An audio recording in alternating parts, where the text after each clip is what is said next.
السلام علیکم ورحمۃ اللہ وبرکاتہ۔ بسم اللہ الرحمن الرحیم، نحمدہ ونصلی علی رسولہ الکریم، اما بعد۔ رسول اللہ صلی اللہ علیہ وسلم کی سیرت کی بات چل رہی تھی، اور اس سے پہلے عرب کے وقوع، جزیرۃ العرب کے وقوع کے بارے میں بات ہو گئی کہ زمین کا وہ حصہ جہاں اللہ کے آخری پیغمبر حضرت محمد صلی اللہ علیہ وسلم تشریف لائے، وہ جزیرۃ العرب کہلاتا ہے۔ آج کے درس کا عنوان ہے نسب کے حوالے سے کچھ بات، حضور صلی اللہ علیہ وسلم کے نسب کے حوالے سے۔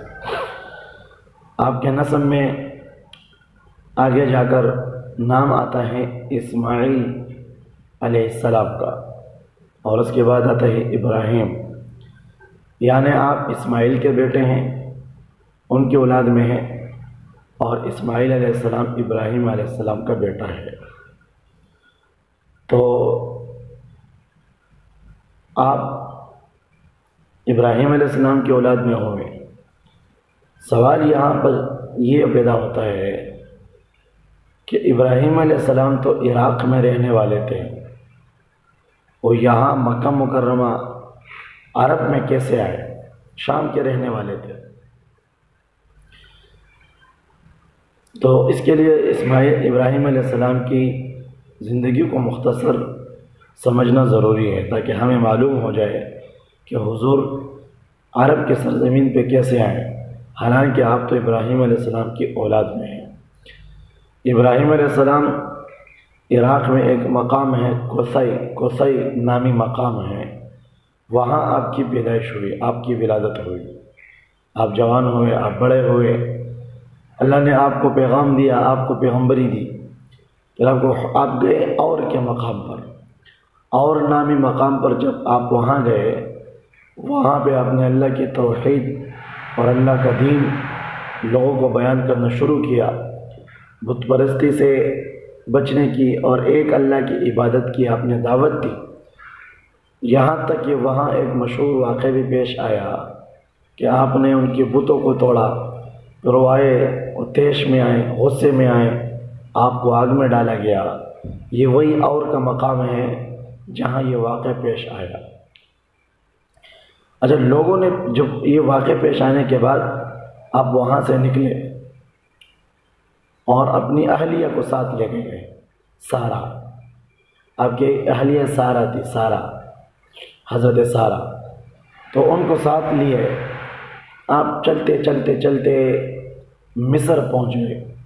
مصر سے جب آپ کا گزر ہوا تو مصر کا اس وقت جو بادشاہ تھا، اس کا رواج اور طریقہ یہ تھا کہ جو راستے سے گزرتا اس کے ساتھ کوئی عورت ہوتی، خاتون ہوتی، تو ان کی بہن نہ ہوتی تو اس کو روک لیتے تھے، ان سے چھین لیتے تھے۔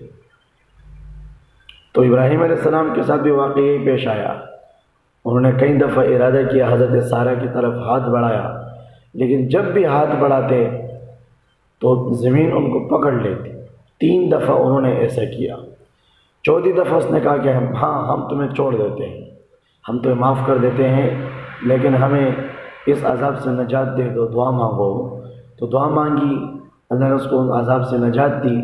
اس بادشاہ نے جب حضرت سارہ کو دیکھا اور اس کی یہ کرامت دیکھی تو حیران ہو گئے، بڑے متاثر ہوئے۔ انہوں نے ابراہیم علیہ السلام سے کہا کہ آپ یہیں پہ رکیں، کہا کہ نہیں بھائی، یہاں رکتا نہیں۔ تو انہوں نے پھر تحفے کے طور پہ بادشاہ نے اپنی ایک بیٹی دے دی، ہاجرہ۔ بعض علماء کہتے ہیں کہ یہ اس بادشاہ کی باندھی تھی، بعض کہتے ہیں نہیں، اس کی بیٹی تھی۔ تحفے کے طور پہ، انعام کے طور پہ ان کو ابراہیم علیہ السلام کے نکاح میں دیا۔ عام طور پہ لوگ اس کو ہاجرہ کہتے ہیں، لیکن کتابوں میں اس کا نام ہاجر آتا ہے، ہاجرہ سے مشہور ہے، ہاجرہ لیا جاتا ہے، بی بی ہاجرہ۔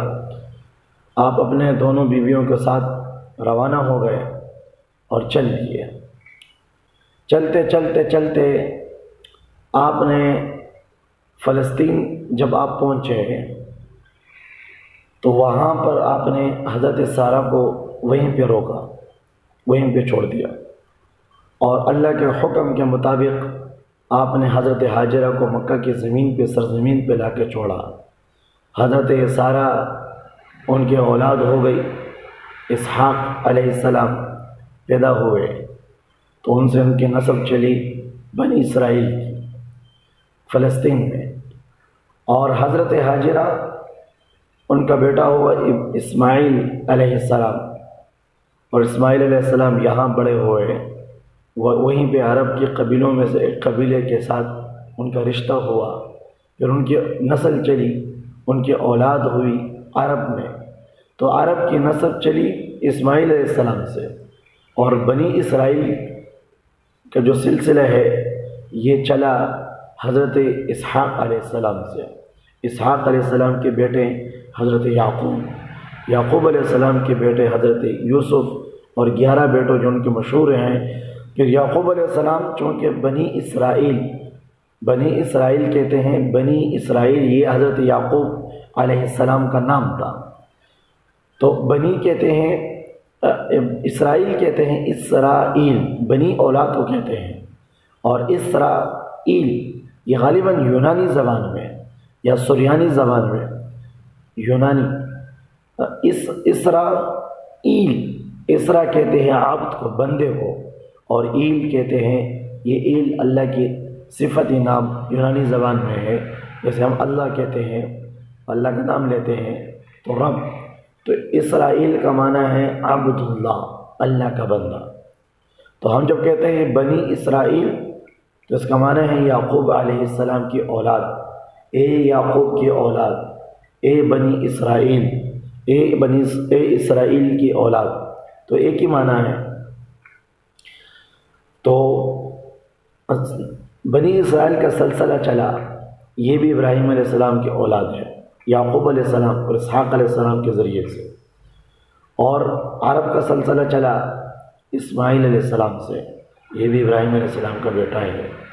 تو ان کے بعد ان کے اولاد ہوئی عدنان اور قصی، اور پھر چلتے چلتے ہاشم، بنو ہاشم، پھر حضرت عبداللہ، اللہ کے نبی کے بیٹے ہیں حضرت عبداللہ،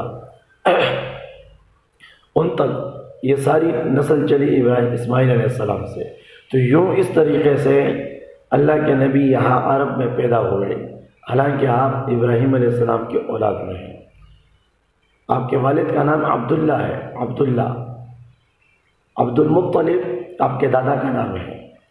عبد المطلب کے بیٹے تھے، تقریباً 11 ان کے بیٹے تھے۔ تو انہوں نے ایک نظر مانی تھی، نظر ایک بات پہ مانی تھی، وہ کنواں کھودنے لگے، زمزم کا کنواں چونکہ خراب ہو چکا تھا، نیچے کرنا چاہ رہے تھے، تو عرب کے باقی لوگوں نے ان کو منع کیا کہ بھائی اس کنویں کو نہ چڑھو، اللہ کا عذاب آ جائے گا، اور تم اس کو کیوں ہاتھ لگاتے ہو؟ انہوں نے ایک نظر مانی، اور نظر یہ مانی کہ اگر اس کنویں کے کام میں کامیاب ہوا اور اس میں پانی نکلا اور مجھے کوئی کچھ نہ ہوا تو میں اللہ کے نام پہ ایک بیٹا کو قربان کروں گا، ذبح کروں گا اللہ کے نام پہ۔ بہرحال انہوں نے کنواں کھودنا شروع کیا، وہ اپنے کام میں کامیاب ہوئے، کنویں کا پانی زیادہ ہوا، لوگوں کے ذہنوں کے مطابق جو سوچ رہے تھے کہ اللہ کا عذاب آئے گا، حالانکہ وہ تو کسی بری نیت سے نہیں کر رہے تھے، تو ان کو کچھ وقت کے بعد نظر یاد آ گئی، اور کہا کہ اللہ کے نام پہ نظر مانی تھی، وہ لوگ نظر پورا کرتے تھے، کس چیز کا بھی مانتے تھے، تو نظر تو پورا کرنا ہے، اب کیا کریں؟ تو جو نظر پورا کرنے کے لیے بیٹے ان کے ساتھ سارے بیٹے ہیں، اب ایک کو بیٹا کو اللہ کے نام پہ ذبح کرنا ہے، اب انہوں نے کہا اب کیا کریں؟ تو کہا کہ چلو ایسا کرتے ہیں، قرآن دازی ڈال دیتے ہیں، نام ڈال دیتے ہیں، سارے بیٹوں کا نام الگ الگ پرچی میں لکھا گیا۔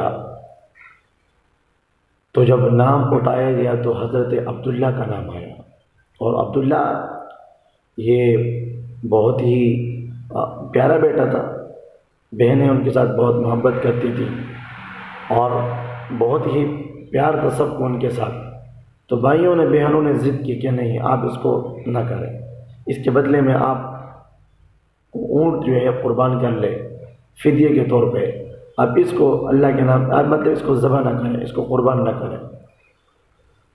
تو چلو کہاں صحیح ہے، اونٹ کو دیکھ لیتے ہیں۔ تو حضرت عبداللہ کے ساتھ اونٹوں کا پھر مقابلہ ہوا کہ چلو دیکھتے ہیں کہ کتنے اونٹ آتے ہیں۔ ایک جگہ پرچی میں لکھا گیا 10 اونٹ، دوسری پرچی ڈالی گئی حضرت عبداللہ کی، تو پرچی حضرت عبداللہ کے نام پہ نکلی۔ پھر اونٹ کو بڑھایا گیا، 20 کیا، پھر حضرت عبداللہ کا نام نکلا، 30 کیا، اسی طرح چلتے چلتے 9 دفعہ جب اونٹ 90 تک پہنچ گئے پھر بھی حضرت عبداللہ کا نام نکلا۔ پھر جب 10 اونٹ اور بڑھائے گئے، 100 اونٹ کر دیے، پھر جب پرچی ڈالی گئی تو پھر 100 اونٹ کی پرچی نکلی۔ اور یہاں تک فرماتے ہیں علماء کہ یہ پرچی 3 دفعہ ڈالی گئی، 3 دفعہ، ایک دفعہ ڈالی گئی 100 اونٹ، حضرت عبداللہ کا نام، 100 اونٹ کی پرچی نکلی۔ دوبارہ پھر ڈالی گئی کہ ہم دیکھتے ہیں شاید غلطی ہو گئی ہو، دوبارہ پھر 100 اونٹ کی پرچی نکلی۔ پھر تیسری دفعہ جب ڈالا گیا تو پھر 100 اونٹ کی پرچی نکلی اور حضرت عبداللہ کا نام نہ نکلا۔ تو اس وقت سے شریعت کے روح سے بھی ایک آدمی کا فدیہ اور دیت 100 اونٹ مقرر ہو گئے کہ جس شخص نے کسی انسان کو قتل کیا ناجائز، ناحق طور پہ، ناحق، اللہ تعالیٰ قرآن کریم میں ناحق طور پہ قتل کے بارے میں فرماتا ہے، بات آ گئی تو سمجھائی دے دیتا ہوں۔ وَلَا تَقْتُلُوا النَّفْسَ الَّتِي حَرَّمَ اللَّهُ إِلَّا بِالْحَقِّ او كما قال اللہ تعالی۔ اللہ تعالیٰ ارشاد فرماتا ہے کہ کسی جان کو نہ مارو مگر حق طور پہ مارو۔ ہاں، کون کون سے جگہ پہ کسی کو قتل کرنا جائز ہے، کسی کو ناجائز ہے؟ 3 مقام ایسے ہیں جہاں کسی کو اگر قتل کیا جائے تو ناجائز نہیں ہے۔ وہ حق، ایک جو شخص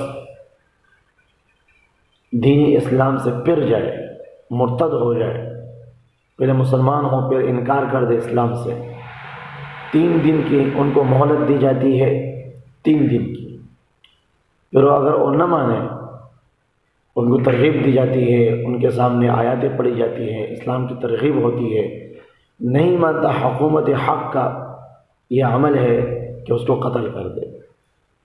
اور دوسرا وہ شخص جو شادی شدہ ہو، مرد ہو یا عورت ہو، زنا کر لے، زنا،